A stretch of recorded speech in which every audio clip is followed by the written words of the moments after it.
Hi and welcome to this junior cycle higher level video where we're going to look at transformational geometry.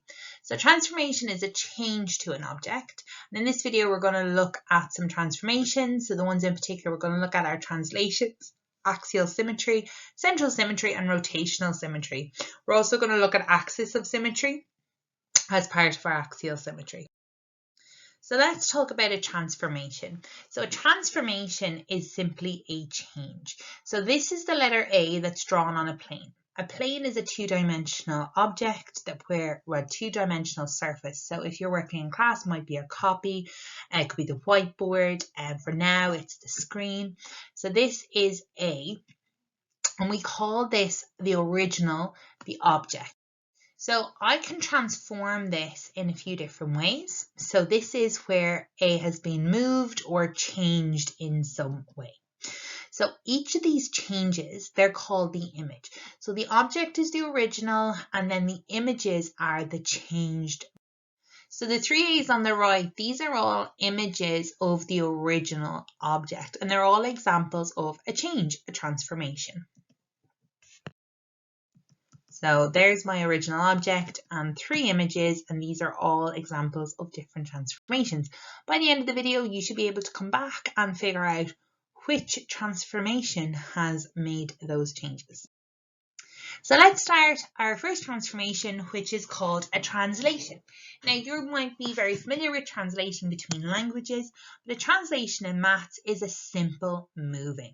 So when we have a translation, it's important to remember that the shape and the size of the object does not change. So the object is simply picked up and moved.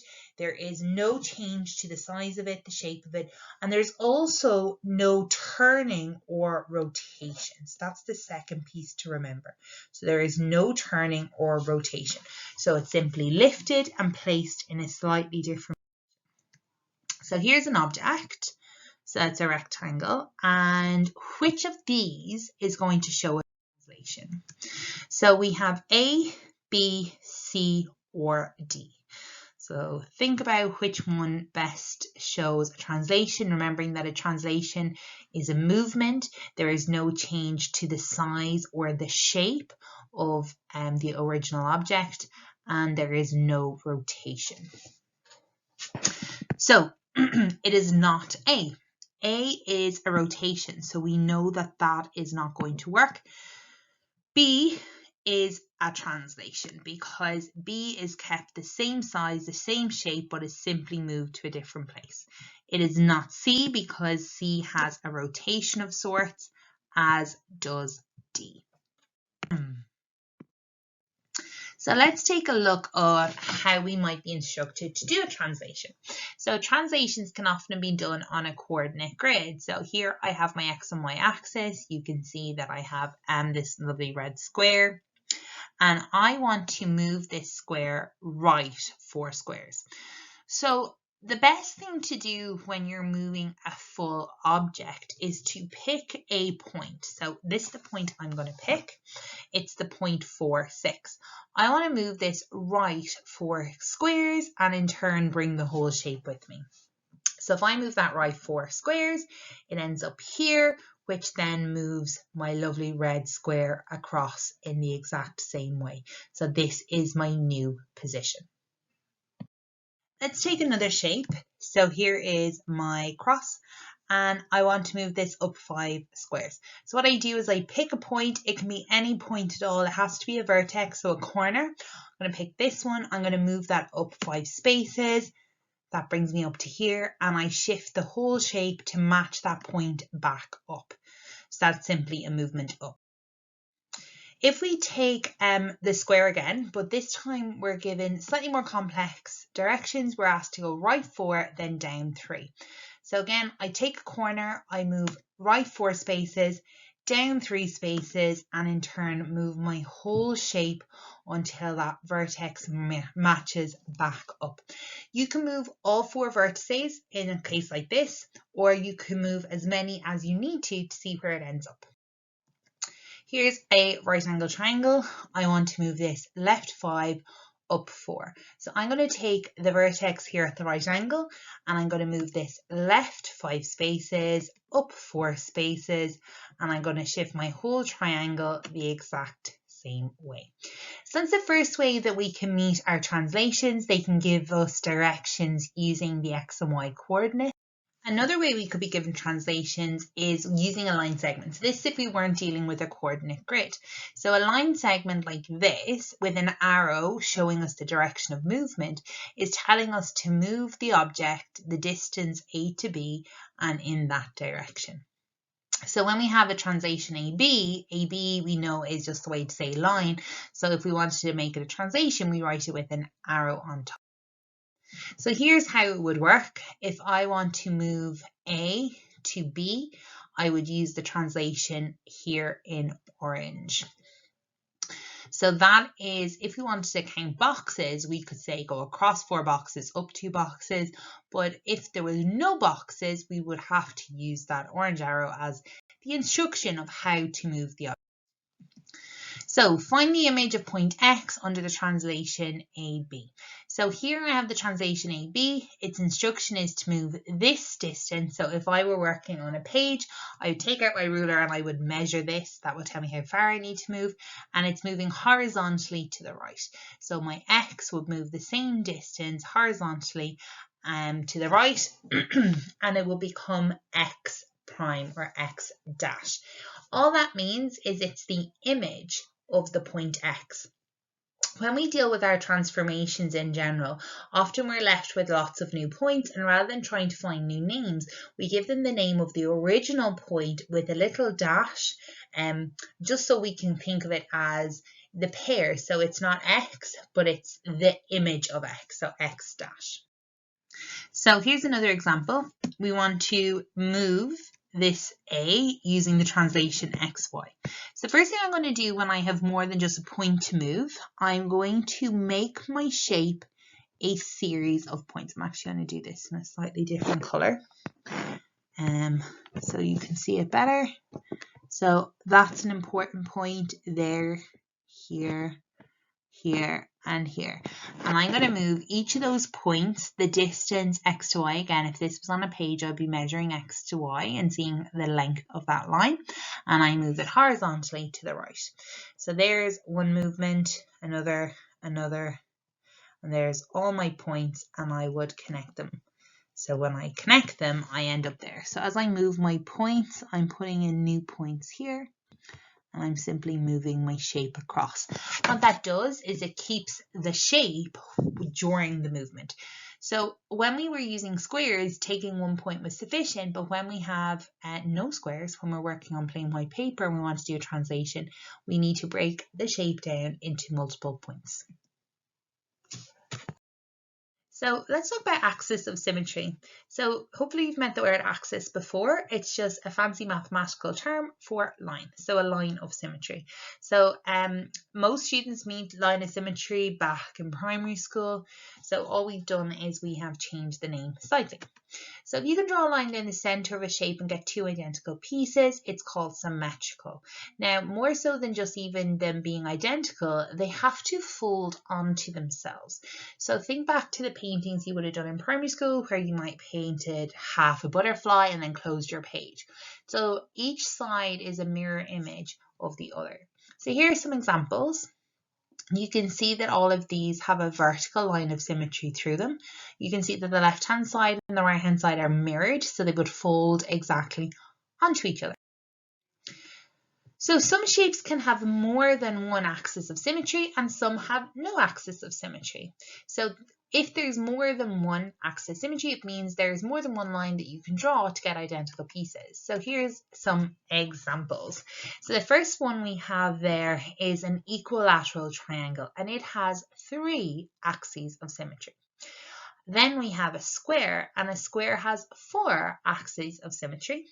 We then have a rectangle, which has 2 axes of symmetry. And finally, we have an isosceles triangle, which actually only has 1 axis of symmetry. So here's a little challenge. Maybe pause the video here. Can you figure out if each of these shapes have an axis of symmetry? And if they do, how many do they have? So pause it and then we'll work with it. Okay, so our first one here, I'm going to look at this as my first one. It is not in any way symmetrical. There's nowhere I could draw my line to do that. In the second one, we could draw our line here, and that would fold nicely onto each other. So it has one axis of symmetry. We then have a rectangle, which has two axes of symmetry. Then our Z shape, although you look like it might cut into two equal pieces, they don't fold on each other. So this has none. We then have this blue shape, which has none.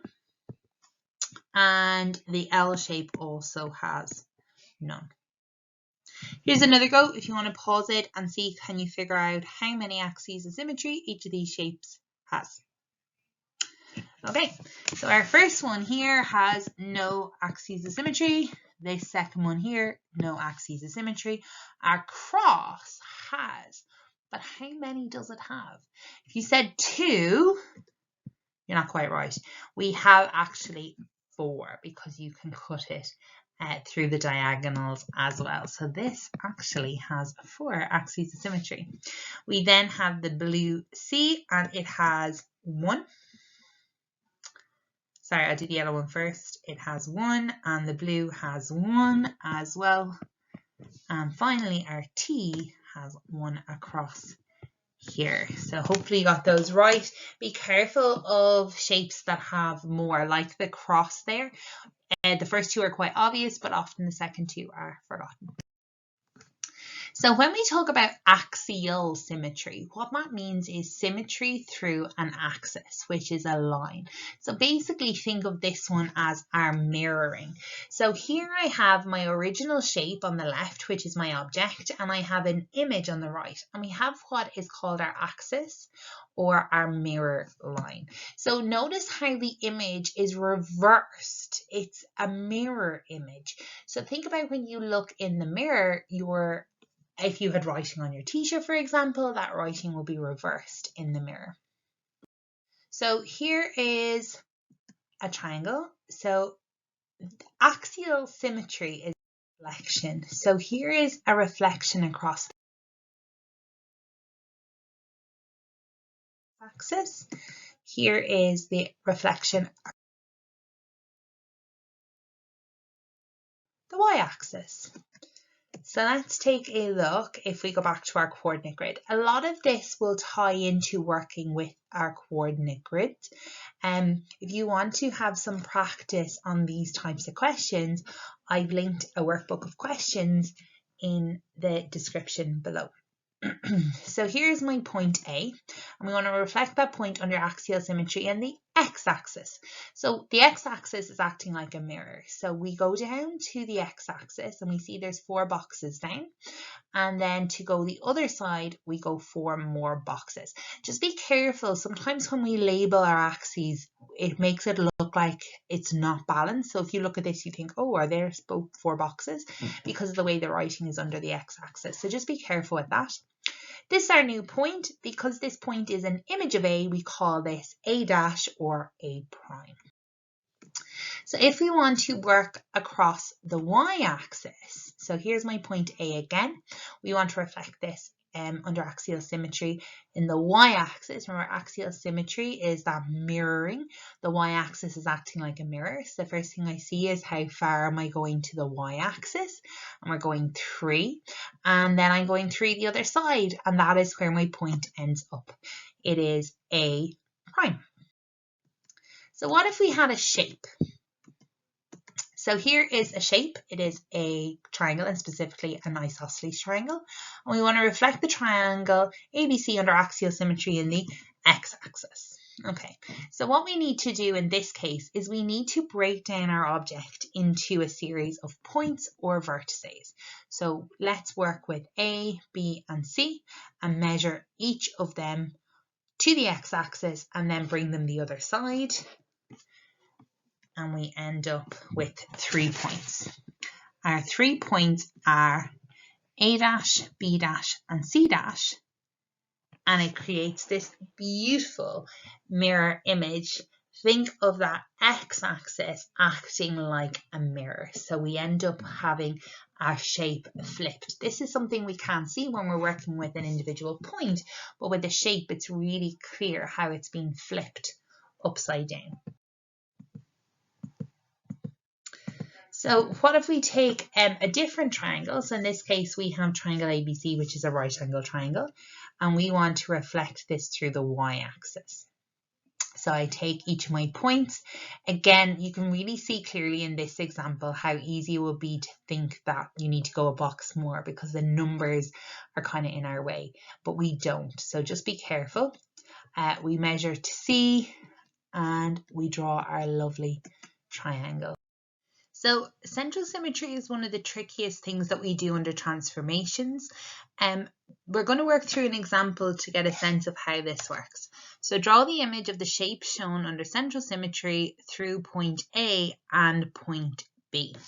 So central symmetry means we're going to mirror the shape through a specific point. Every vertex of the shape is a certain distance from A, and to draw the image, we're going to continue past A the same distance. So let's choose one vertex to start. So I'm going to choose W. We will take a ruler and we will measure from W to A. Now, because we have boxes, we can use the boxes to do this either. So here's W. I go across 1 and up 2 to get to A. So I continue the same. So I go across 1 and up 2, and I get this new point here, which is the image of W, which we call W dash. We then choose another point. So let's choose point X. So here's point X, it's 3 boxes straight up to A, which means 3 boxes up will give me the image of X, which we call X prime or X dash. Then we take a third vertex, so I'm going to take Y, so again we can use the boxes. It's 1 across and 4 up, so we continue 1 across and 4 up, which leads us to this box here, and we're going to call this Y dash. We're going to continue this for the remaining 2 points. So let's look at Z. So Z is 2 across and 4 up. So 2 across, 4 up. So that's my Z dash. And our final point is V. To go from V to A, I go 2 across, 3 up, 2 across, 3 up, and I end up with V here. So let me just look at what we have on this diagram. We have 1, 2, 3, 4, 5 points. So there are 5 points. This is X dash. This is Y dash. This is Z dash. This is V dash, and this one down here is W dash. And we will connect these using a ruler. So we end up with our shape like this. So here's one we've drawn earlier. So keep an eye if you're using or if you're drawing under central symmetry, keep an eye on where the points land. Otherwise you end up with lots of lines, which can be very, very tricky. I've kept the points away until the very end just to demonstrate it. But if I were doing this, I will be putting in my points and labeling as we go. So you can see here Z dash, Y dash, X dash, V dash, and W dash. So when we transform a shape under central symmetry, you can see that the shape is back to front and upside down. So let's take a look at some points. So on our original object, ZY was at the bottom, but in our image, Z dash, Y dash is at the top. If we look at the left-hand side of our object, we can see the points V and Z. But when we look at our image, V dash, Z dash, or V prime and Z prime, they're both to the right. So this shape ends up back to front and upside down. So let's take the same shape, but let's work under central symmetry through point B. So first point I'm going to take is X. X is 2 boxes across, to B. So I go 2 more boxes. It is vertical, or sorry, it's horizontal. So I'm just going straight across and I get X dash or X prime. I then look at W. W goes 1 box down and 3 across. So I go a further 1 box down and 3 across, and I end up with W dash or W prime. Now let's work with V. So we end up with our V dash here. So it's 4 boxes from V to B and then 4 more boxes on. This is a good example of why it's important to put your points in as we work, because our point X prime is here. And since V and X lie on the same line, well, they're collinear, so V, X, and B lie on the same line, we could very easily lose the line we initially drew from X to B and then B to X prime. So as you're going, mark in your points. Just for ease, I'm not showing the points on every page to keep it less busy. But these questions, they do get quite busy and it's very easy to lose track of what you're doing. So really pay attention as you're working with them. Let's go with Z. So Z is 4 boxes across, 1 box up to B. So I go 4 more boxes across, 1 more box up. That gives me Z prime. And then my very final point is Y, which is 3 boxes across, 1 box up, 3 boxes across, 1 box up. So often when students work under central symmetry, they find that their image is not perfect. It doesn't look like the original object, and that's usually just got to do with how we've connected back the points. So just be really mindful of how you connect your points. Make sure you're using a ruler.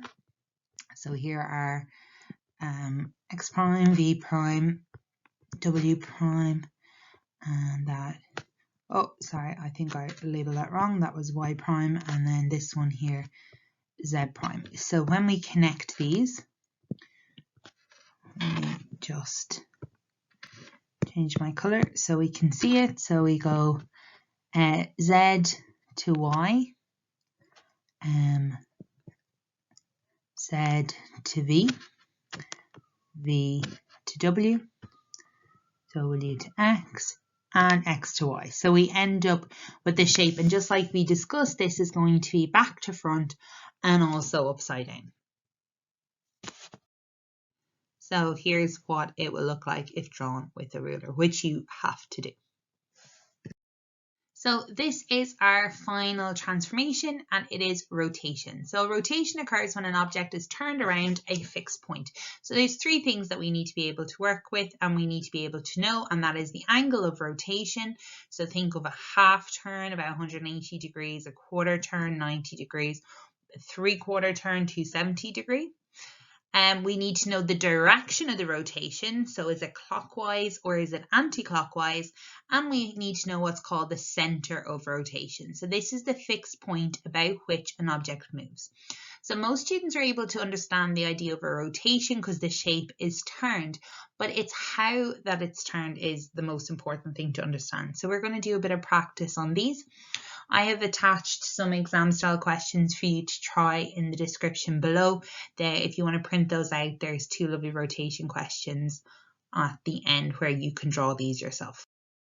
So if we rotate triangle ABC 90 degrees clockwise about the point O, the following image is produced. So we're being told 90 degrees clockwise, and this is the new piece about point O. So how does that come into play? So what we would do is we take any one of our 3 vertices, it doesn't matter which. I'm going to take A and I'm going to connect it to O. Now, unfortunately, just for pure coincidence, we end up with the line from A to O also going through C. That won't always be the case. But if I draw a line from A to O, and rotate that line 90 degrees, that shows me where I now draw my new image. That new image is going to be A dash, B dash, C dash. You would get exactly the same answer if you used B or if you use C. So I don't have a ruler when I'm in this mode, so excuse the not so great line, but if we connected B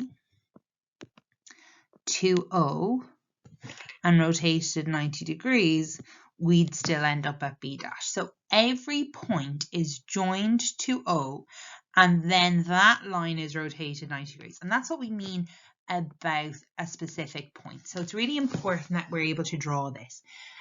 You will have a ruler in your exam, which makes this so much easier to do. The ruler is basically going to stay at the point O, and we're going to rotate the ruler.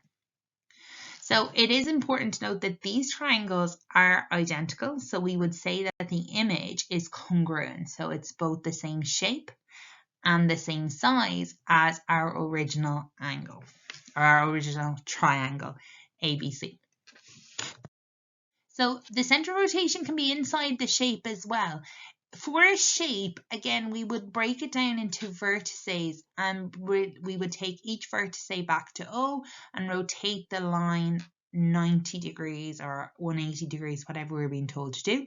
So here is a 90 degrees anti-clockwise rotation. So we're moving now towards the left, and we end up with this shape here. So every point is rotated through O. We're going to work on a quick example for you to get a better sense of how we would draw this. So our object is this lovely green triangle that's on our coordinate grid, and we're being asked to rotate the shape 90 degrees anti-clockwise about 0, 0. So the first thing I'm going to do is I'm going to get the center of rotation, which is our origin 0, 0, and I'm going to make that very, very clear. For this, I have a triangle, so a triangle can be broken into 3 vertices. So here's 1, 2, 3. I'm going to connect each of my vertices in turn back to the center of rotation, and then rotate that line 90 degrees anti-clockwise. So here's my first line. Taken the top vertex and I've connected it back to the origin. I then want to create the same lines. The line has to be the same length, but I want it 90 degrees. So you want to have your ruler on hand. You want to have a set square for 90 degrees or a protractor. That will give you any angle. So I'm going to do my 90 degree line. I'm going to do that anti-clockwise rotation. I end up here. Now, if you are working on squares, you have a little quick way, rather than working with your ruler and your protractors and your set squares, we can use the idea here of perpendicular lines, because 90 degrees means these are perpendicular. Perpendicular lines have slopes that are opposite reciprocals, which basically mean they have the different signs, and you flip the fraction. So for example, here, my rise is 4. My run is 3, and in this case my rise is 3 and my run is 4, and under Pythagoras both these lines will be the same length, and that length would be 5. So I know where I put my line. Now if you don't understand that, or if you think that's too confusing, there is no requirement to do that. You can take your ruler. That's just a nice little quick way, if you're always looking for a quick way. That's a nice little method. So all I care about is I have my line that's the same length, and the line is 90 degrees to the original line. So this is my image point. I now take a second vertex and I do the same thing, and the third vertex and I do that. I now have 3 vertices for my image, and this is where my image ends up. So if you can imagine, it's like sticking metal rods to each of the vertices and then keeping the metal rods at a point but just turning around that point. So they all still end up the same distance from the point that they originally were, they just end up in a different position. And by doing this, the shape itself is also rotated anti-clockwise 90 degrees. So the idea of the shape rotating, that's okay. I think most students understand that. It's just how to use the point that we move around. So let's look at some examples. These examples have all come from the exam questions that I have attached in the description below. So feel free to print them out or to save them down and to work on them. So each of the 3 images, X, Y, and Z in the diagram show the image of object W. So we have an object W. So I'm just going to color that in because this is the main one. This is my object. And it is important that you know the language image and object, because the object is what we're comparing to each of the other three. So I'm comparing W to X, W to Y, and W to Z. For each X, Y, and Z, describe fully one transformation, so it could be a translation, axial symmetry, or central symmetry, that will map the object onto the image. Now, we see these kind of questions a lot, so here's a little summary table that can help. So a translation is movement only, so there's absolutely no rotation, no change in size. Axial symmetry, it'll be upside down if it's the x-axis, or it'll be back to front if it's the y-axis. It's one or the other. Central symmetry, it'll be back to front and upside down, so it'll be both of those things. So let's start with X. So X looks exactly like W. There is no rotation, there's no change in size, so X will be a translation. It is simply like somebody picked up W and moved it. Y next. So Y is upside down and back to front, which means this is going to be central symmetry. And Z is simply upside down. You can see how W literally was flipped and became Z, like X was acting like a mirror. So this is axial symmetry. And the axial symmetry in this case is through the x-axis. So it's good habit to start writing those in, even though the question didn't ask for it. So example 2, the coordinate diagram below shows a screen of a digital clock, and it says 1500, which is 3 p.m. The images of P, Q, S, and T of this screen under 4 transformations are as follows. Complete the table. So this is a little bit trickier because it's not on the diagram itself, but let's use our little table to help us. So we're looking for axial symmetry in the x-axis first. So that means it is upside down. So if we were to flip this, so imagine a mirror is here. So it would look like that, I think, if we flipped it. And that gives us S. So S is where it's being flipped upside down.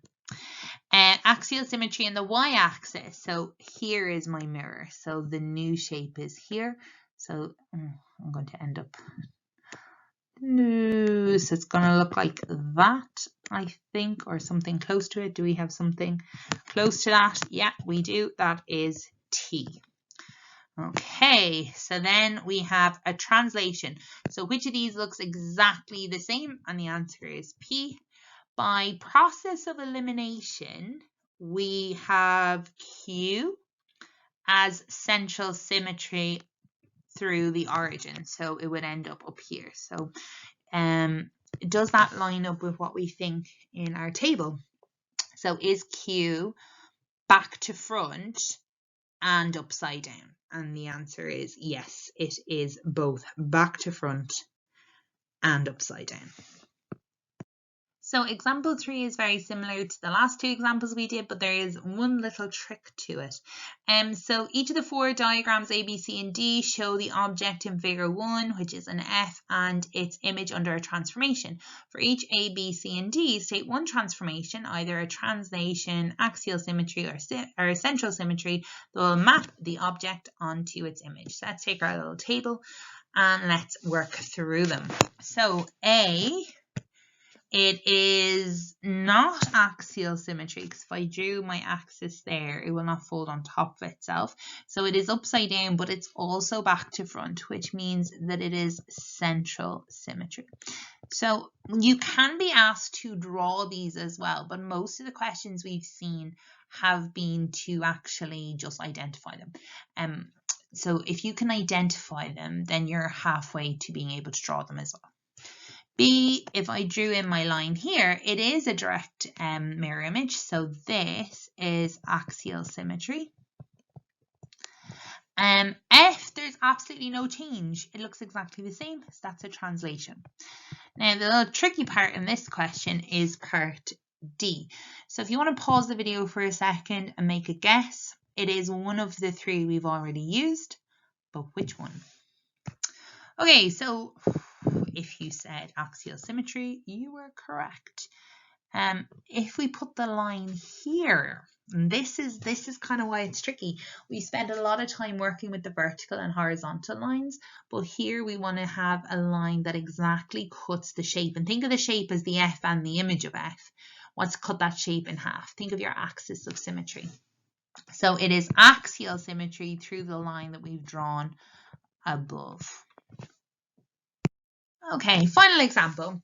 So the images and names of shapes are given in the table below. Write down the number of axes of symmetry of each shape and name the shape below the name of the shape in the box provided. So image 1 is an isosceles triangle. So it's a very specific type of triangle, and it has one axis of symmetry. It is one way that it could be cut. A pentagon is a 5-sided shape and it looks regular. So we have 5 different ways that we could cut this, because think how you could rotate this. So at the moment there's the top, but that could also be the top. So there is an axis of symmetry through each vertex. So there is actually 5. A rectangle has 2, one across and one down. And then we get into the two, sorry to write my 2, we get into kind of the 2 trickier ones. Just with regards to rectangles, sometimes students think you can cut them like that.